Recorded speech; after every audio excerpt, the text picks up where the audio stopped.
Okay, I'll make this presentation pretty short so that we have time for questions. So I'll talk about a project that is under development at Harvard with it's a collaboration with the School of Engineering, the law school, and our institute, the Institute for Quantitative Social Science. So it's within Dataverse and data tax projects and the privacy tools project. You can find information in the privacy tools or harvard.edu. So I will talk first, I'll introduce this concept of a data tag for sensitive data. A data tag is a set of security features and access requirements for file handling, for just moving files from one place to another. So it prescribes or describes what are the security and access requirements. And a data tag repository is one that stores and shares data files in accordance with standardized and ordered levels of security and access requirements. So this is the way we define it in the data tags paper. That's called Sharing Sensitive Data with Confidence with Latanya Sweeney, Mark Barsinai, and myself. And we define six standard levels for security and access. So, and those can be customized a little bit in terms of what additional requirements you might apply to each level. But the idea is that it starts with blue, meaning data is completely open. You have a data set that has no restrictions whatsoever. You don't need to encrypt the storage. You can make it completely open and public. Then green has some level of control, so that you still, it's not sensitive data, it's not private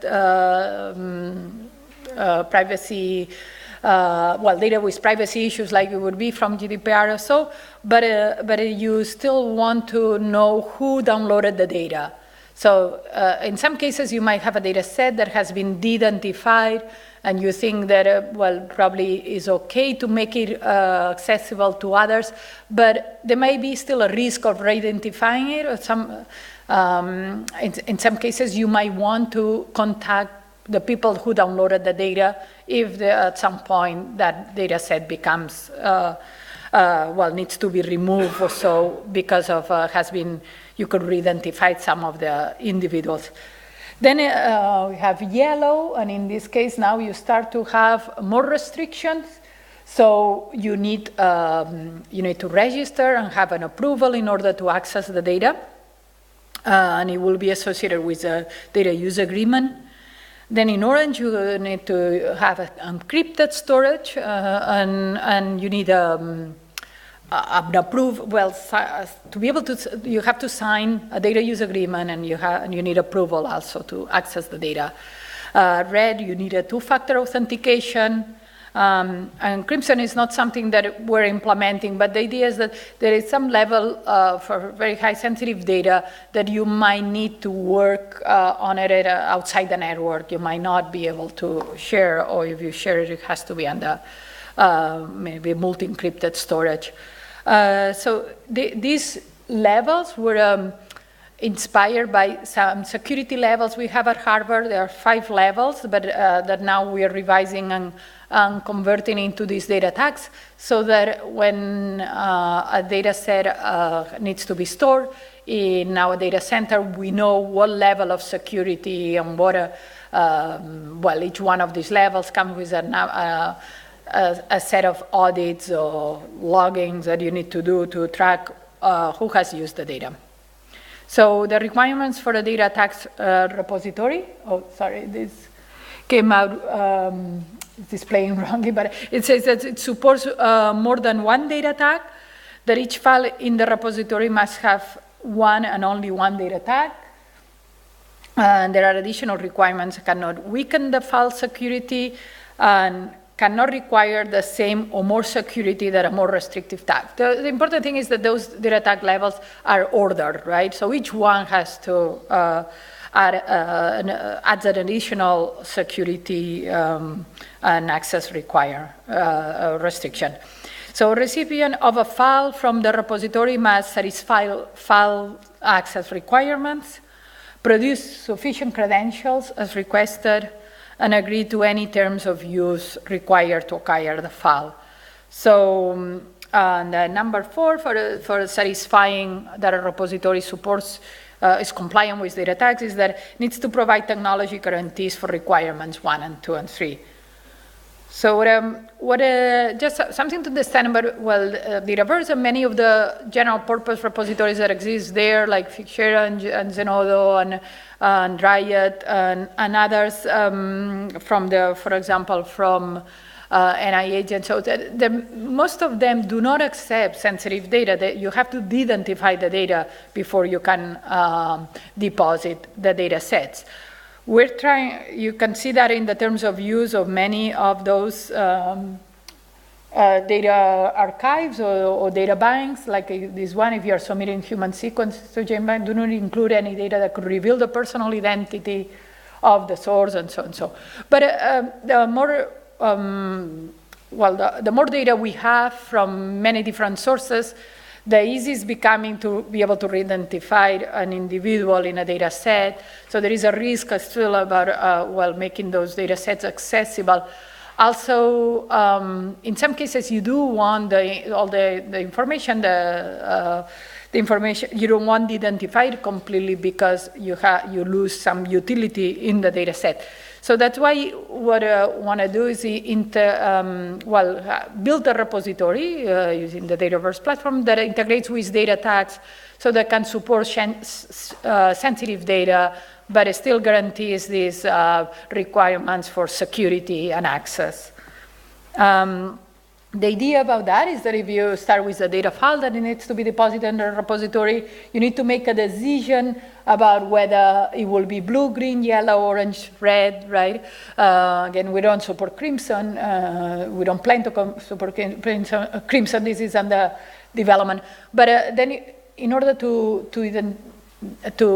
define or to assign a data tag, either you will review it with a review board, a committee, or an ethics review board, or the institutional review board, or also we're planning to offer a sort of an automated interview that asks about the contents of the data file, and by that you can determine it. It can help you to actually define which data tag we will use, and then you assign a data tag. In this case, imagine it's a red data tag.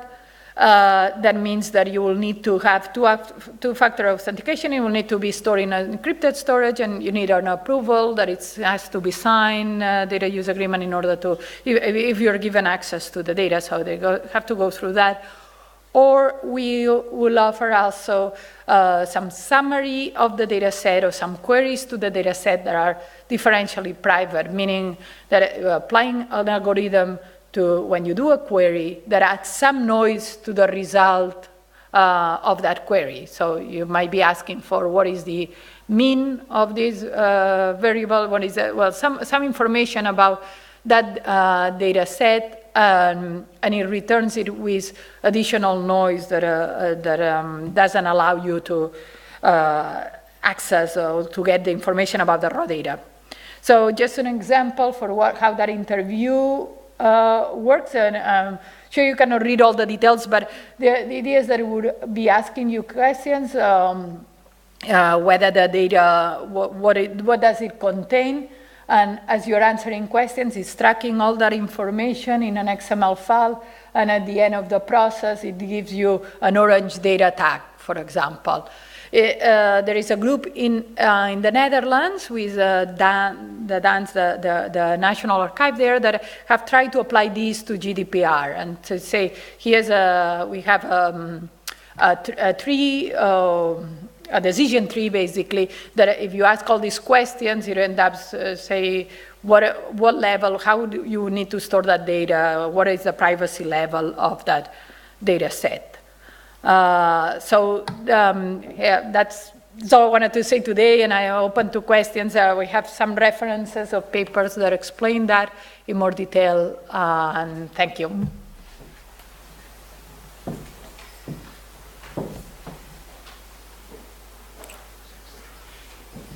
So should we have questions for the two talks, maybe? I guess so. Thank you so much for your presentation. So, Professor Henrique, do you want to come up? And then I can open the floor for questions.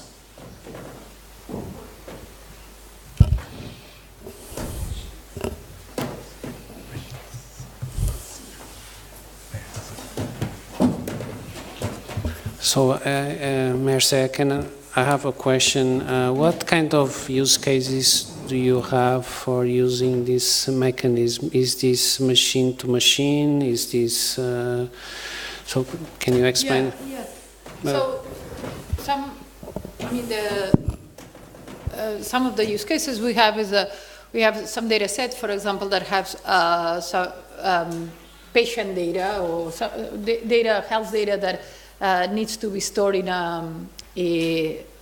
follow certain regulations in a storage that needs to be audited and so, and it has to have that level. I mean, it maps to, for example, a level red, right?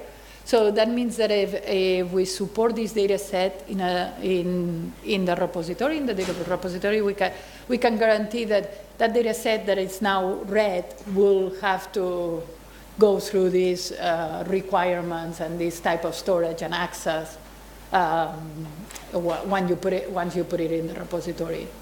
So it basically allows you to share sensitive data sets, but or make them available in a repository, but with constraining or guaranteeing that it will follow My question was more if they download that data set. Okay.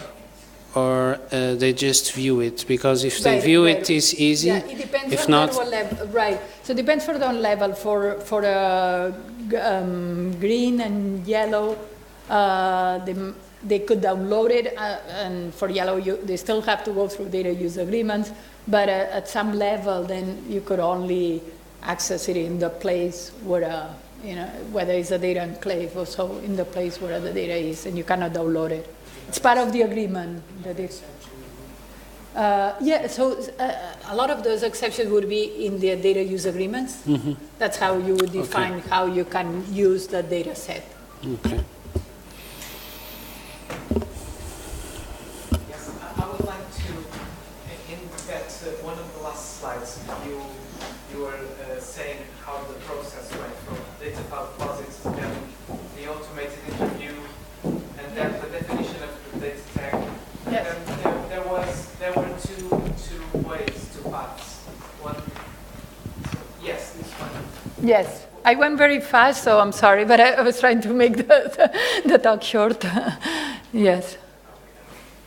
Yeah, I just wanted, if you could explain what happens there? Yeah, okay. There and there. Yeah, I mean, and this is a lot still in a research project. We haven't put it, well, we have some testing of this, but not put it in practice in production yet. But this is part of the collaboration with a computer science group in the School of Engineering at Harvard. But so what they do and what we're building basically, it's an interface that, imagine the raw data, right, is here in the storage. Here you have the repository in the interface to be able to access the data.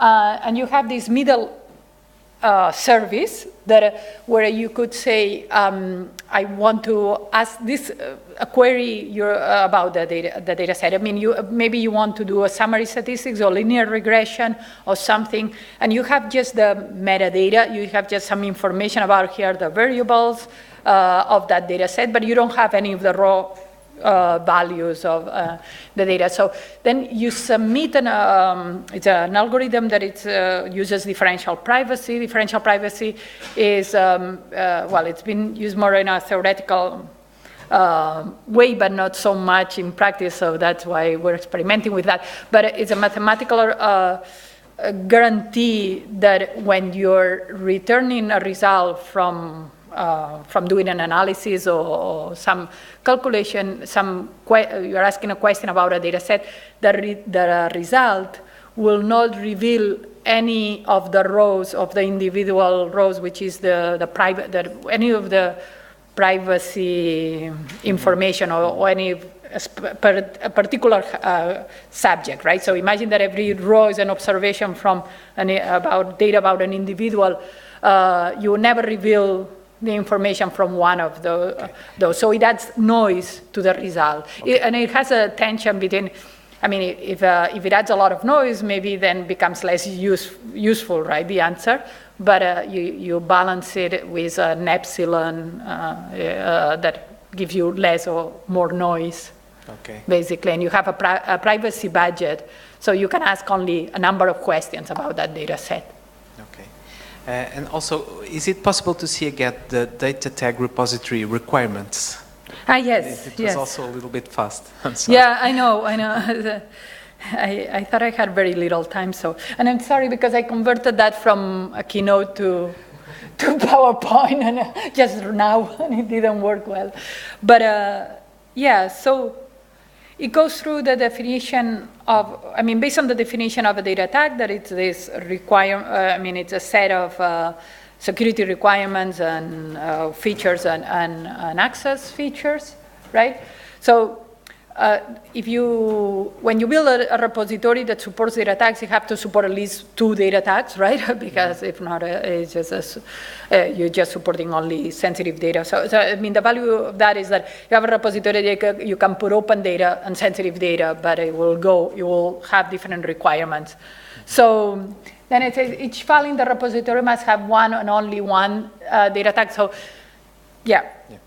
Each file, you might have a data set that have many files, but each individual file will be the sensitive or not sensitive, will have one level. And this part about the additional requirements, that cannot be, we can file security. I mean, all this is a part of that happens. That's true in other systems. This is described in detail in our paper, but you want to guarantee an order, right? You cannot just add so many requirements into, for example, a green data tag, a green file that becomes then a yellow, because then it should be a yellow. So that's the idea. Okay. And a recipient of a file from the repository must satisfy files access requirements. So there is a certain set of requirements and data use agreements that who gets the file, if you can either download the file or you can view it, but you need to satisfy what that data use agreement and the access requirements are.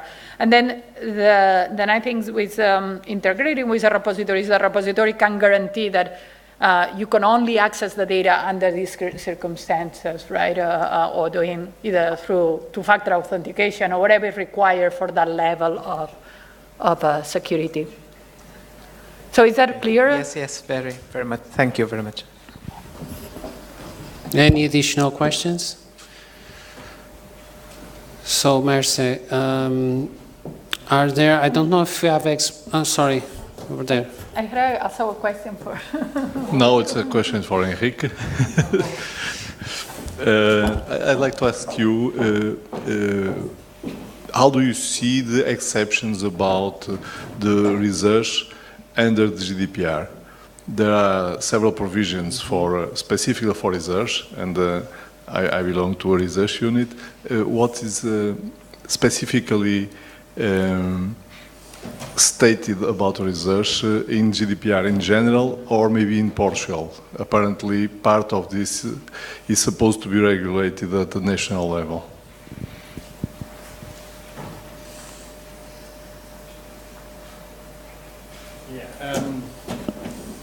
There is a large number of derogations, and some of them affect the way we do research. I would say that if you are doing research, and that's my personal opinion, if you don't need the identity of the persons involved, the best way is not identifying anyone. That's the best way of doing this. Because all the cases, for instance, if you are doing some research with an objective of, with a main goal of for instance, in the health sector, for health improvement of the subject, you may have some derogation prerogative in the regulation for doing that. So there are cases where you can do that. You can use the personal information, but they are so in the regulation we have. It is not clear, in first place.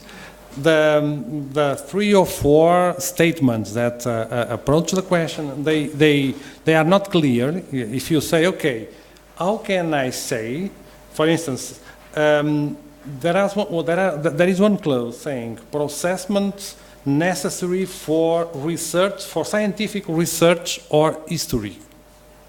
Right. How can you interpret that in practice? So I would say the best way to be safe is if you don't need identity, just remove it by default. This should be the design by default. You can remove the identity, don't use it. And you can do whatever you want. Okay? If you need, like we talked before in some health activities, you need to work with the identity. So in that case, the first decision is, let's ask authorization for using this data. This should be the first option. If I cannot do that, so I will go through all the other, the other possibilities, because there are a lot of them concerning the research. I don't know if I answer you completely the question. Can I yes, please. Just because, I mean, I agree that the first option, if whatever you can identify, remove the identity, well, it's better if you're for using the data and for also working with your collaborators. But on the other hand, you need to take into account that in some cases, even if you remove, I mean, identifying is not an obvious thing, right? That you might remove the name or an ID of that person, but you might have. I mean, we've had one of the studies from my colleague, friend Latanya Sweeney, that took the zip code of an individual in the U.S., the gender, right? The sex, and the birth date. And it re-identified 87% of the U.S. citizens population, right? So then when you remove, for example, instead of taking the entire zip code, you take the first 3 digits, or you, instead of the birth date, you just take the year, then it's much harder. It becomes almost 0.0, you almost cannot re-identify it anywhere. So that's one thing to take into account, that sometimes what is do you still have utility in your data set? Is it still useful to you if you remove all those things or not? And if you don't, I mean, in part that's why we're saying that with the data tags, we're saying you still would have some level of security even if it's identified, because you might have that risk of re-identifying, right? You still want to track where the data set goes, so that's... And you always have the opportunity to anonymize the data, which is always a very good solution. And nowadays we have algorithms for doing that in the data science. Yes, it's very... Well, there's still some, not everybody. Yes. They're very good. yeah, that's right. Anyway, but at least the GDPR, they say if you do that, you may be in a better position for defend yourself. So even if the algorithms have some risk, more, of course. Are there any additional questions? One over there. Yeah.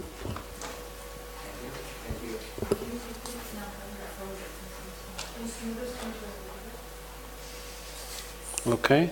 Hello, thank you. Thank you for your presentation and also for sharing your experience with us. It's just a complementary issue, a complementary topic, because we are doing addressing the privacy issues, anonymity, and so on. But it's also important the utilization of the data, the portability, scalability, standardization. If you can complement a little, if you have time, on your experience or your projects, we thank you. For me, the first thing you said for the authorization or For for portability the portability? and standardization for schemes for health data.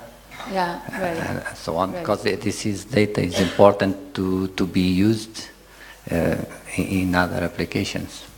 Right, Okay. right. Well, I mean, yeah, some level of standards are very useful, right? It's the way to interoperate across systems. So it's important, but also you have to take into account that every group might work with different formats. I mean, you cannot standardize necessarily everything. That's been our experience, that we have to be flexible into what, I mean, at least from the point of view of a repository, of what we would accept, that you could still, I mean, if you add a lot of conditions or a lot of requirements to only use this type of standard or only use this format, and so it makes it much harder for people to start even making the data accessible. So what we try to do is, when possible, just automate that, and add, if they bring, for example, a standard, we do a crosswalk, we automatically convert that to another standard. We map it to the fields of another standard so that we can support multiple standards to interoperate with more systems, but the data author or researcher doesn't need to provide all the standards. So when possible, automate. And for you? Yeah. I didn't know the Actually, from you for you. no, it's okay, it's okay, it's okay. Actually, it's one of the biggest problems with GDPR, because the Article 12 says clearly that you have the right to request access to your data in first place. Not all information systems are able of doing that. You have the right to modify or just correct any of your data. You have the right to do that. You have the right to eliminate the data if you want. And you have the right to transfer it for the portability for any other system, which implies to have standards and whatever. But this is a responsibility of the entity that capture the data from you. So what they call the controller. So the controller needs to provide you this information, these mechanisms for doing all of this. If they don't do that, they are just infringement the regulation, and they should be. If you complain about that, oh, it's impossible. We have that problem, for instance, with cloud providers.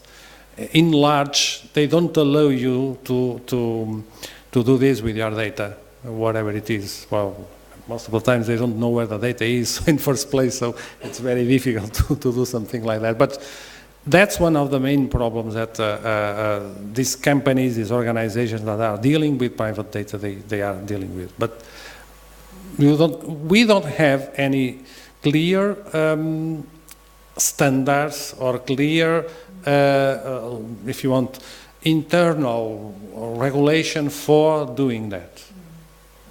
So it's still under development, as they say. Can I ask Oh, a yes, question yes. related to that? So, for example, the right to be forgotten, do you think there are really possible guarantees of that? Because the reality is that it can be distributed into so many places. How one of these clouds or one of the systems in a university can guarantee any of these, right? Yeah, that's a very interesting question, because this is a right you have. So if you want to eliminate all your data, you need to do that. Of course, you are saying in the history, in the last years, the way data is managed just promotes this kind of dissemination, and you don't know where exactly your information is. But if, for instance, you upload something to Facebook, for instance, and someone else get that information and put it in another, you may say, okay,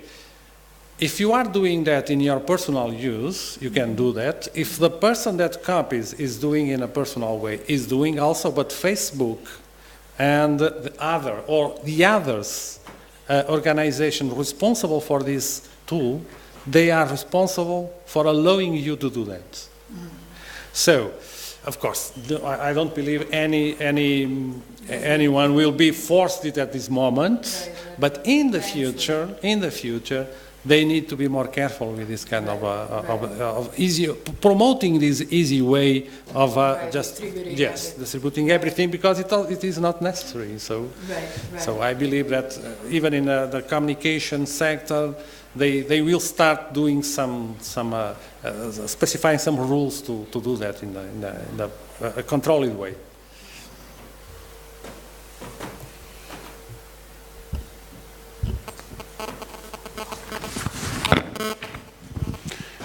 This is the last question, then we'll close. So, thank you for your talk, and I would like to ask maybe a naive question, but in a research scenario, if someone asks us to remove his or her data, and the data is anonymously put into a repository, we should remove it. It's because it's quite hard to do something like that. Do they have like a timeline to say I don't want my data in the repository, for example?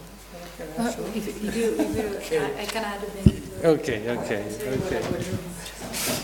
So, in first place, if you are handled some anonymized data, in first place, no one can, if the system is very well implemented, no one will be capable to say, that is my data, because he cannot say that. If he can, it means that anonymization is not working perfectly. So, so that there will be, you avoid that if you do a very good anonymized, implement a very good anonymized system. You avoid this kind of problem in first place. But of course, if you don't do that, well, and if you allow someone to identify that data because there are some, lateral data, let's call it that way, that allows you to identify the people. So in that case, you need to remove. You need to provide a mechanism to remove it.